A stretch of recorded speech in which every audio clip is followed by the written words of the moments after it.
Welcome to the Career Refresh Podcast. I'm your host, Jill Griffin.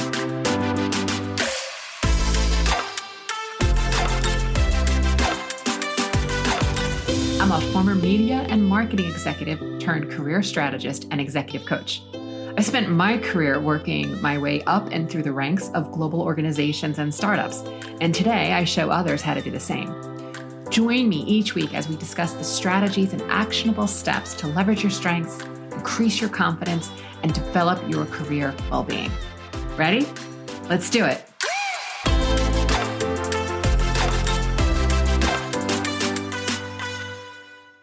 Hey, my friends, how are we? Welcome to this week's episode. It's on a favorite topic of mine, overthinking, and how to stop overthinking everything, stop the worry, ease the anxiety. It's one of my favorite topics. It's something that I've suffered from for years, but I've learned how to manage my mind through practice and thought work. So most of us, I think, have experienced this mindset challenge at some point in our career. We fall into a trap that thinking, rethinking, churning, burning, figuring it out, that mental energy will somehow help us solve the situation or the problem we find ourselves in. And that if we keep doing it, we're going to get there faster. And I'm going to remind you, if you've been listening to this podcast before, you've heard me say things like this, but if you're coming from a place that in your body, you're feeling negative emotions or feelings or sensations, all kind of the same thing for this episode, and your body is feeling that stress, anxiety, fear, or another negative emotion of choice, I assure you that you are not going to find the solution faster. Because your brain is doing what it's trained to do based on evolutionary biology. Your brain is trying to find ways to keep you safe and out of harm. So what it is doing is sort of scanning the area, like lighthousing the area and being like, what else is wrong? What else is wrong? And it's really hard to be in the solution when you're trying to protect yourself. Your brain is frantically wanting to find this solution, and it can be in this intense negative feelings that, again, you're not going to be able to stop overthinking and think strategically when you're experiencing those feelings and emotions in your body. The habit or the primitive brain is running the show. The prefrontal cortex has left the building. Okay, so it hasn't really left the building, but I think you get it. Let's look into how this can show up.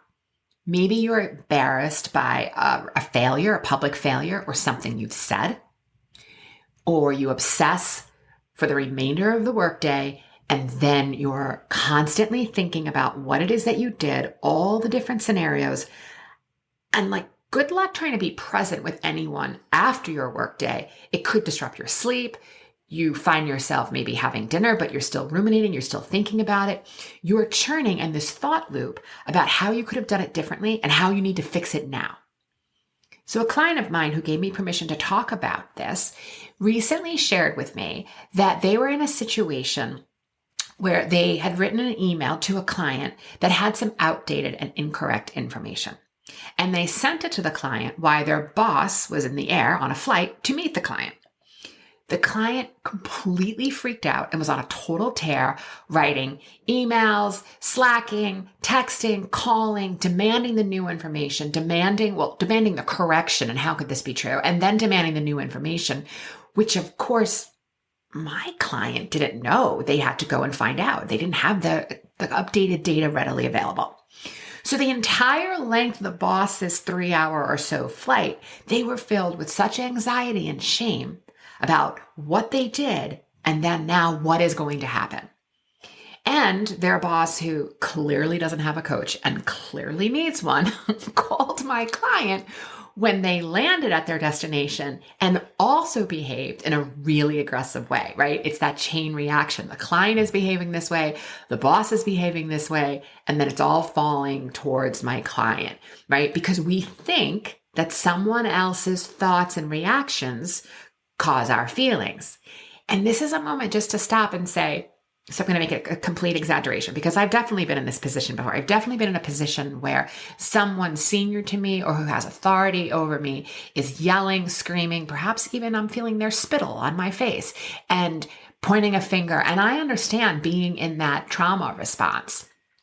But at the same time, I just want to separate the experience and have a pause for a second that says, like, if you saw a 2-year-old having a temper tantrum and a meltdown, you might feel bad, but you also are probably not having the same level of intensity of a temper tantrum and a meltdown, right? Because that's the 2-year-old's experience and you're watching it for them and you have compassion for them. Maybe they're acting a little silly in their temper tantrum and you're just watching it all, right? So that's an extreme example, which you go, okay, Jill, of course that's not going to bother me. It's a 2-year-old. They don't have power over me. And you're right. Again, I get it. And this is where the mindset work comes in. So back to this situation. When the client shared with me that they were shaking the entire experience, we got really curious. Again, I've had that trigger before myself, but I want to break down a few different layers of what was going on in this scenario. There's the panic in the initial moments after the email was sent when they realized the data was incorrect and they were overthinking on the worst case scenarios. There's then the overthinking with dread and waiting for the response from the client. There's then the shame for messing up and ruminating on why they didn't do it differently. They're then overthinking that they have to find the data fast and it's going to be hard to think and find what you're looking for when you're in a panic. Then there's the overthinking that they now have to tell the boss when the boss lands. I mean, they shot the boss an email, but they know that the boss is going to call them the second that the boss gets off the plane and can make a phone call, that there's not only a mistake, but the client is now furious and calling and yelling. Then there's the overthinking and the worry for waiting for what the boss's reply is going to be. Then there's the overthinking of, like, what's going to happen to me? Is there going to be a ramification because I made this mistake? Okay. I just want to breathe for a second because that makes me want to douse myself in lots of essential oils and like curl up with a cashmere blanket after saying all of that. Do you feel that stress? I feel it. We think that all of this overthinking and worry is going to be helpful because we think that we will find a way to fixate on the future and the future solution. And then if we fixate on it and keep thinking and keep running through all the different scenarios of what happened, what I said, what I didn't say, what do I need to do now? What's next? That will be able to sort of outthink, outsmart, outwit, and that we can solve this challenge quickly.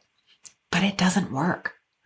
There's another scenario that I often hear from clients that when their overthinking gets in the way of their ability to be effective, they start a series of thoughts around a particular scenario, and then they think about everything else that could possibly go wrong. So here's how that sometimes plays out.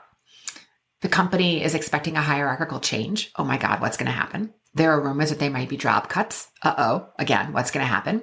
Someone senior to you puts time on your calendar and you instantly think it's going to be negative and not positive. And why do they want to meet with me?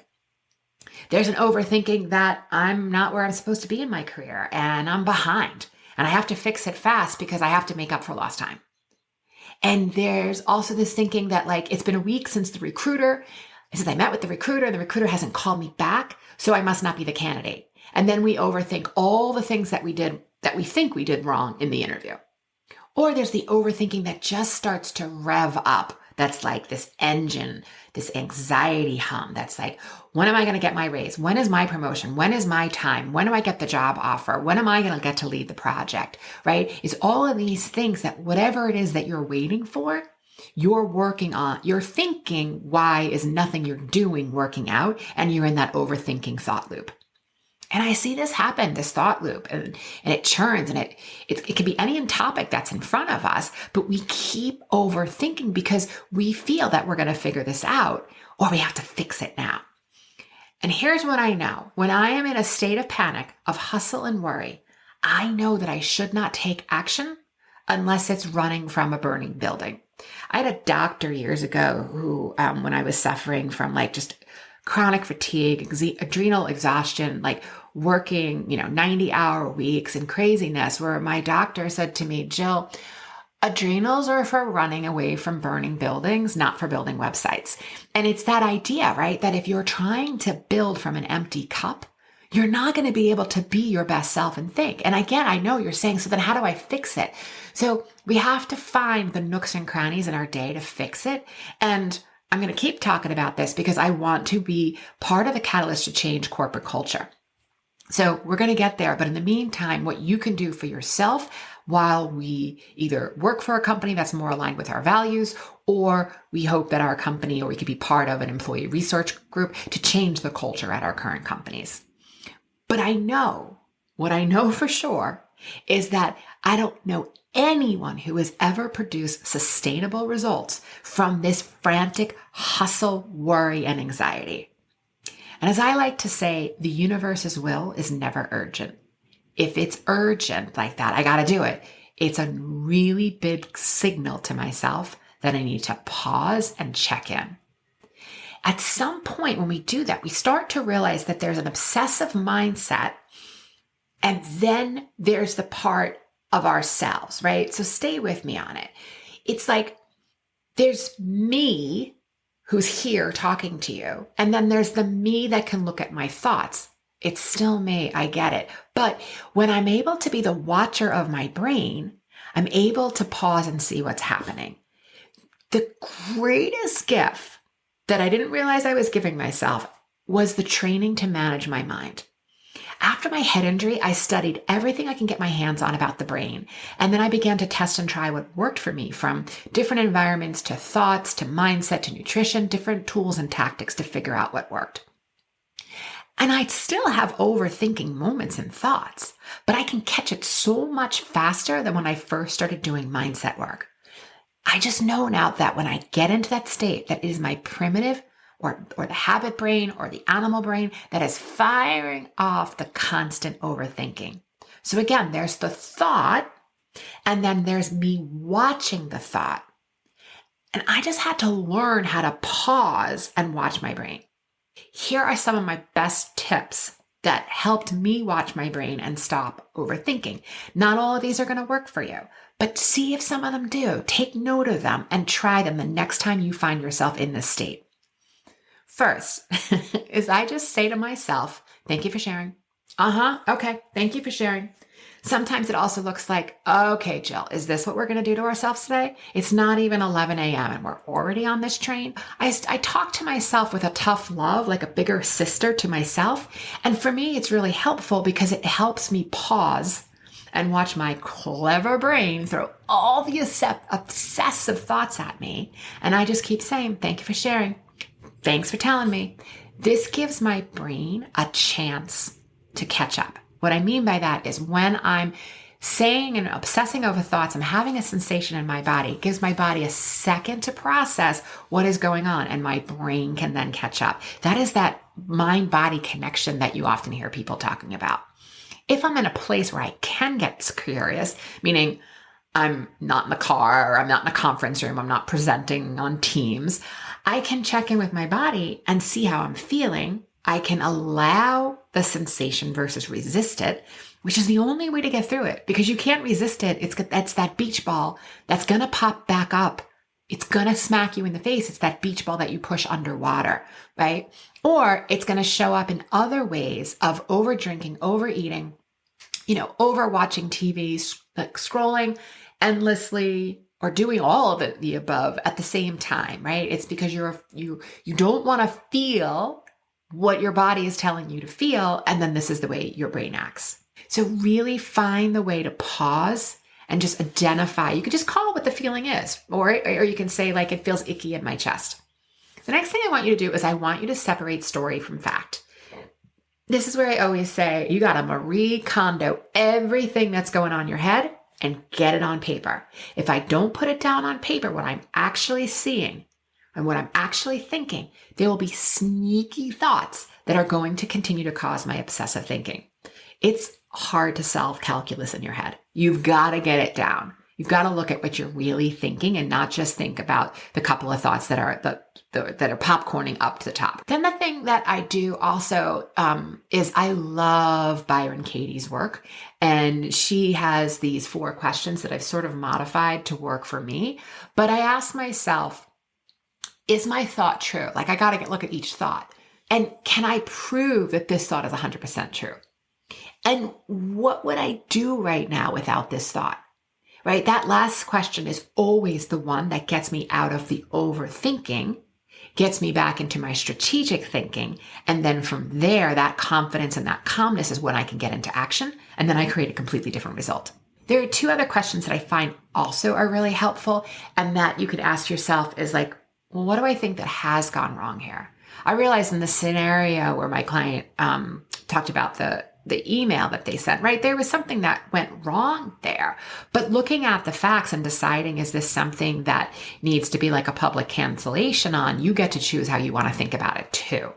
And the other question I also asked is like, when I'm in that obsessive place, what is it that I really want? Do I want to clean this up? Do I want to be acknowledged? Do I want to be appreciated? Do I want to find space to apologize and fix whatever my mistake was? Like, what is it that I really want? And then the last thing that I do is I do what is called the 5, 4, 3, 2, 1 anxiety exercise.